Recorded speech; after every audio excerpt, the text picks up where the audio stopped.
Hey, welcome back to the Disney Plus Everyday Challenge, and today we have Phil of the Future. Uh, this is a live action series. It's 2 seasons. It's from 2004 to 2005. They're half-hour episodes, usually about 24 minutes each. I watched three back to back, and I honestly had never heard of this show at all. Like, not even hints of it. I don't. If I did, I didn't recall any of it. But yet, there's so many people in this that you will recognize, or if you're a nerd like me, you'll recognize. Um, yeah, it's weird. One of the When I tell you some of the actors, I'll tell you the concept here.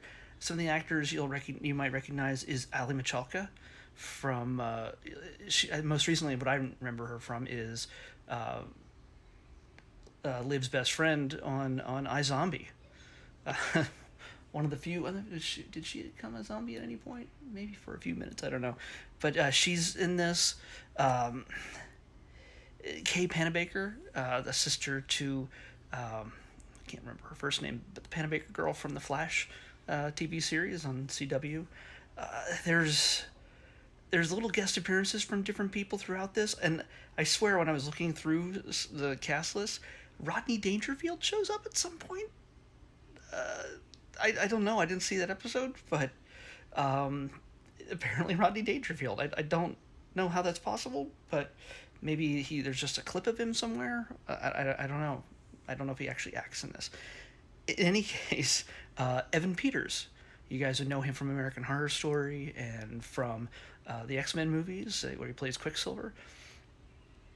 He's in this. He's in the second episode where he is literally just plays this ninth or 10th grade kid he seems mentally challenged, I guess, because he plays the role that way. I don't know if it's very politically correct, but he just plays like a. I don't even make this comparison because he just plays a total doof, who's willing to do the to bow to the whims of the 11th graders. He cleans their bathroom, and I guess to justify that, he shows himself to be like not too bright. I guess I don't know. It's really strange. It's a really strange choice. But yeah, it's I could just go through a number of these different names here, but yeah. But I'm not gonna. You can Yardley Smith, Lisa Simpson shows up. I'm just scrolling through this right now. Again, there's a bunch you'll recognize as faces, but the can't remember her name from the show, but on the show, but she played the oldest employee at on Superstore at Cloud Nine, and she passed away recently. She plays one of the kids' grandmas in this, and she does a bunch of funny bits in the first episode. She appears in the first episode.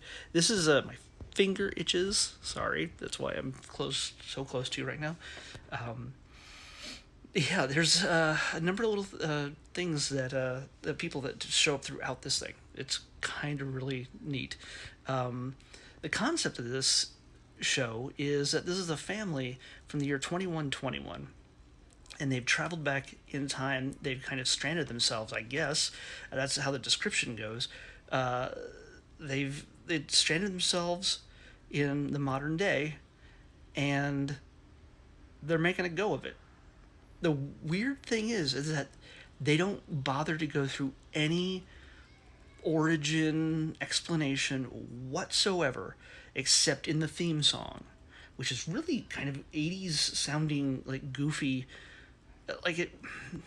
This is like a live action cartoon in some ways because they love to pepper in little sound effects to people's actions or words or expressions throughout this thing. All these little weird noises that you normally wouldn't hear, but yet they don't do a laugh track like most other Disney Channel type shows, which is it's Disney Channel's choked with shows that have laugh tracks and teenagers who are just really cool and also are in bands or want to be in bands or be pop singers, and it stars a cute teen starlet who is on the verge of stardom, but then struggles with her place in the world. That kind of thing is repeated throughout so many Disney shows, and usually they only have one parent. Another show. But in this case, you have two parents, two kids, and they drop you right in the middle of their story. Like they've already settled in. There's no weird fish out of water moment. They're denizens of the 21st century, of the early 21st century. In 2004, kids are going to school. The parents apparently have jobs. We don't really know what they do. They just sort of come in and out and interact with the kids. And I mean, the focus is on the kids. It's Phil and his sister. Oh God, what's her name? Pim. Pim is her name. And in the first episode, even there's not a whole lot of weird science fiction-y, future-y stuff going on. There's references to say that they're from the future, but nothing that's like really overt. Nothing that says, "Oh, we don't understand these ancient ways," except for the fact that they find a caveman in their home, and they're like, "Oh, you must have picked him up the last time we were in the prehistoric era on that trip, and he must have tagged along, and it took him a while to find him, I guess. He's been, like, eating their food and messing up their house, apparently, and they just discover him and then raise him almost as a pet. Not raise him, but they take him in as a pet, and try to teach him. They play ball with him. Somehow he ends up at school because he follows Phil to school at some point, and he runs into I think the principal or the teacher.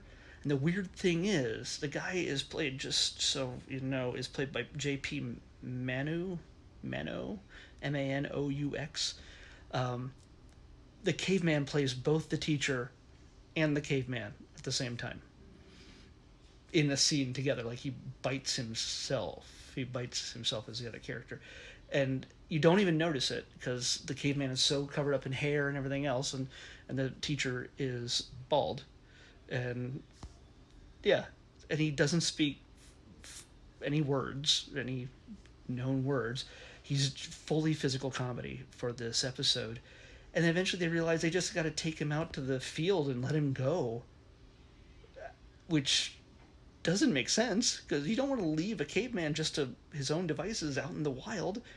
One, people are just going to assume he's a homeless guy, or two, when they find out that he is, they'll think he's a homeless guy, because they're never going to say, "Oh, this is a guy from the prehistoric era, from a couple 100,000 years ago." No, they're not going to say that. They're going to say, "Oh, this homeless guy is wearing animal skins and bones, and hopefully he's not a serial killer. Let's put him in a mental institution." At best. At worst, he's going to end up in jail for doing something highly inappropriate in public. Yeah. So, yeah, they eventually take him back and say that he can stay in the garage. But still, it's fairly inhumane the way they treat him. I don't know if he recurs at all. I only got the first 3 episodes in. I should check if he recurs in the series. There's only 2 seasons, 43 episodes, something like that. Yeah, it's kind of funny. And at the same time, that's the A story. The B story is little sister Pim, who is a brat. Okay, she's trouble. Bart Simpson would fall in love with her. She's the kind of kid that will take whatever shortcut is necessary, and she's very antisocial. We're not really sure why. She's just, maybe these past Earth people are beneath her in a sense, but she's not interested in making a whole lot of friends. She's sort of dragged into a friendship with a super nice girl, the Panabaker girl, and yeah, I don't know. She's just antisocial, and that's her funny thing. She's actually funny because of that whole attitude, and she screws with her Panabaker friends, the other girl's life, by ruining that girl's relationship with her boyfriend, by breaking them up and then teaching her how to be more like her. I don't know if that sticks either, but yeah. And then there's Ali Michalka, who is, like, I thought it was Phil's girlfriend, but it turns out she's not. odds are there might be a thing that will happen in the future, but they don't explain any of that. She's just a girl he hangs out with, and she knows everything about the family. They don't explain why or when or how she discovered this. They're just like, oh, this girl knows that we're from the future and she hangs out and she accepts the fact that there's a caveman living in their house, or she treats him like a puppy that they've found. Oh, he's so cute. Oh, she's their connection to this era, and yeah, it's kind of, there's no explanation. And I kind of like that. I kind of like the fact that they've dumped this in the middle of a show without giving us every single detail of an origin story from the start. Like, there's nothing to crawl over to say, here are each of these people in plain terms. You're left to discover who they are and why they're there and why they're like that. Again, I've not gotten far enough into it to really determine that. I imagine they might flesh out that thing. I've looked at some of the character names and types of people they play that show up throughout their story. There are future versions of some of the characters that appear, so I imagine there is more time travel involved, or on somebody's part. But and the only times they actually use technology is when Pym decides that her home economics project is just too much trouble, and she uses one of their scientific gadgets in the future to make meatloaf, and it gets out of control. Giant meatloaf. And in another situation, the third episode starts out at the very beginning that they have a device that allows them to take on the appearance of anybody else. So they sort of transmogrify into their mom or their dad, and then the kids trick each other into doing the other's chores or something, just or try to get out of trouble or whatever it is. So yeah, they keep doing that kind of stuff, and that figures into the plot when Ali Michalka's character Keeley starts crushing on a cute boy in class, and Phil doesn't trust him, doesn't like him, and he uses when he discovers that the boy might be cheating on Keeley because they had started to sort of date. Keeley's head over heels in love with this guy. He transforms into this guy and confronts the girl he thinks that he's cheating with, and that causes some trouble and some revelations to come to the front. And that's the thing. This is a Disney Channel series that doesn't exist to make snarky quips by teenage girls who want to be rock stars or pop singers. It has character. It doesn't rely on laugh tracks, and it doesn't talk down to you. Again, most of the people who'll be watching this are probably 12-year-olds. It's the Disney Channel, and you kind of usually age out of the Disney Channel for the most part by the time you reach your early teens. And the teens that you're watching on the Disney Channel are the teens you want to be when you're 10, 11 years old. Those are the templates for life that you're kind of given, like, oh, that's what junior high's like? That's what high school's like? Oh, that's the kind of person I want to be or not be. Yeah, so this is surprisingly better than I expected it to be. I mean, again, when you're dealing with a lot of Disney Channel teen shows, they play down to their audience, and this one doesn't seem to do that. I get the impression that there might have been some episodes that were made before this and maybe just sort of got reshuffled. I don't know. But you know what? I may not get to it as much quickly as I do some of the other stuff. I'm going to add this. One, because I like time travel stuff.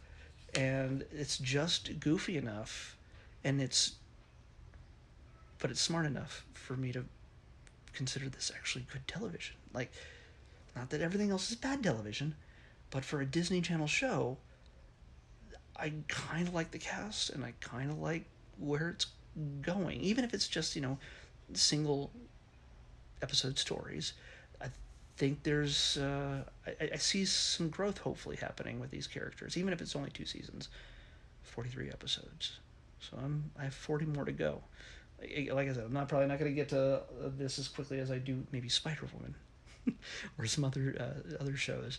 But I've just added it to my watch list. This is weird for a show I had not heard of more than an hour or two ago, or well, a day ago. A day and an hour or two ago. Yeah. Yeah. All right. Well, let's pick tomorrow's. I mean, I only started watching it 2 hours ago, but I show up and do these videos right after I watch them. I try not to take any time between watching and recording. So, yeah, here we go. Let's pick tomorrow's surprising thing. 622. Ooh, we are still in the thes, I think. 622. This seems familiar to me. 622. We had 620 and 623 before, but we're getting a sequel to something we've already seen, to something we've actually watched before. It's number 620. 622 is a sequel I have not seen. It's another one of those direct-to-video things. We've been getting a lot of this. Pocahontas and Mulan. Now we're getting The Lion King 2, Simba's Pride. Will it live up to the original's reputation? Can it? I know there's people who might like this, or at least they talk about it. I don't know if I can't remember if it's good or bad talk, but here we go. It's number 622, The Lion King 2, Simba's Pride on the Disney Plus Everyday Challenge. See you back here tomorrow. Bye.